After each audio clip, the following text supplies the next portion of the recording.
Sa mapagpalang araw po sa ating lahat and welcome po to our 365 Daily Devotion.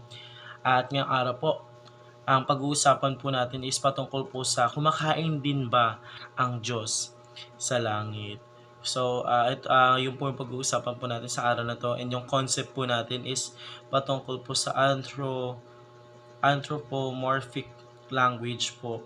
So, pag sinabi po natin anthropomorphic or anthroms at saka morphic po, ito po yung dalawang salita po na may ibig sabihin po ng anthro is tao po. Then yung morphic naman po is form. So, ang ginagamit daw po ng ating Panginoon Diyos po is form ng tao sa pakikipag-usap. So, ito po yung sabi po sa concept po natin, language that speak of God in human terms. So, yun po yung ginagamit po ng ating Panginoon Diyos na anthropomorphic po pagdating po sa pakikipag-usap po sa mga tao. So, para naman po sa ating Bible verse po, ito po ay matatagpuan po sa Numbers chapter 11 verse 23. And ito po ang sabi po sa English, "The Lord answered Moses, is the Lord's arm too short? Now you will see whenever or not what I say will come true for you." So ito po yung sinabi po naman po sa Tagalog po.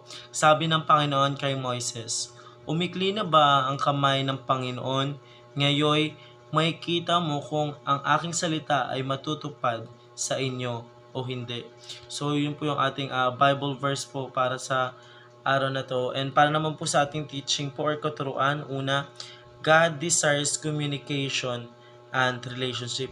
So, yung ating Panginoon Diyos po is naka-desire na po to have communication and relationship po to us para po sa ating mga tao.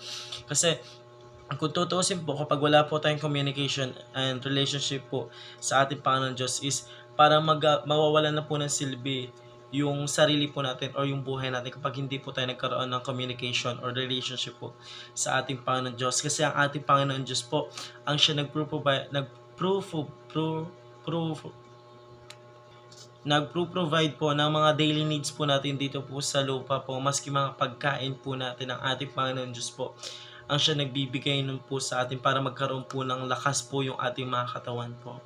So, pangalawang katuruan naman po, God speak using anthropomorphic language. So, ito na yung sinabi ko kanina sa concept po natin. Nang ibig po na sabihin ng anthros is means tao, morphic naman po is form.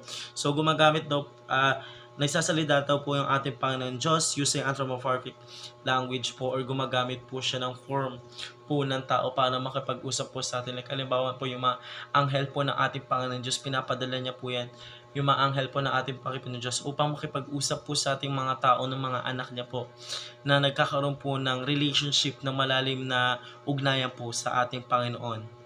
So, pangatong katuruan po, God works become flesh in Christ Jesus. So, yung work daw po ng ating God po is nagkakaroon po siya ng ating flesh sa ating Jesus Christ. So, huwag po tayong malilito ng ating Panginoon Diyos po is may tatlong persona. Ito yung the Father, the Son, and the Holy Spirit po. So, yung God daw po natin, yung work niya, it become flesh po in our Christ Jesus po. So, yun lamang po para sa araw na to. Maraming salamat po sa pakikinig and see you ulit bukas para po sa ating daily devotion.